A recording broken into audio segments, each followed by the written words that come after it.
સુરતની સિવિલ હોસ્પિટલમાં મહારાષ્ટ્રના દંપતી 2 મહિનાના બાળકને મૂકી અને ફરાર થયા હોવાનો મામલો સામે આવ્યો છે। સુરતની નવી સિવિલમાં મહારાષ્ટ્રના નંદુબાના દંપતીના બાળકને એનઆઈસીયુમાં સારવાર ચાલતી હતી, ત્યારે ચાલુ સારવારમાં જ બાળકને મૂકી અને આ માતા-પિતા ફરાર થઈ ગયા હતા।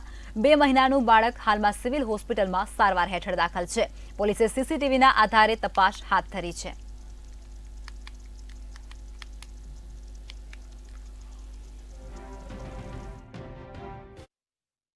ડૉક્ટરશ્રી અને બાળકની તબિયત ખૂબ જ નાજુક લાગતા તેને સિવિલ હોસ્પિટલ સુરત ખાતે શિફ્ટ કરવામાં આવેલું। બાળકની ટ્રીટમેન્ટ ચાલતી હતી।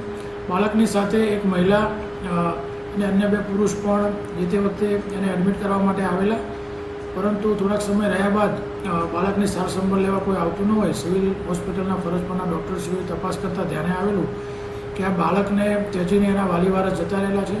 એની થોડી પ્રાથમિક તપાસ કરેલી, પરંતુ એમના કોઈ પણ કે ક્યાંના છે અને તેઓ કોણ છે એની કોઈ ઓળખ પ્રસ્થાપિત થયેલી નહીં અને તેઓ મળેલા નહીં। બાળકને આવ્યું ત્યારે શ્વાસ લેવામાં તકલીફ હતી, એટલે ઇનિશિયલી બબલ સીપેપ કહેવાય એવી રીતને ઓક્સિજનનું મશીન આવે એના પર રાખ્યું હતું।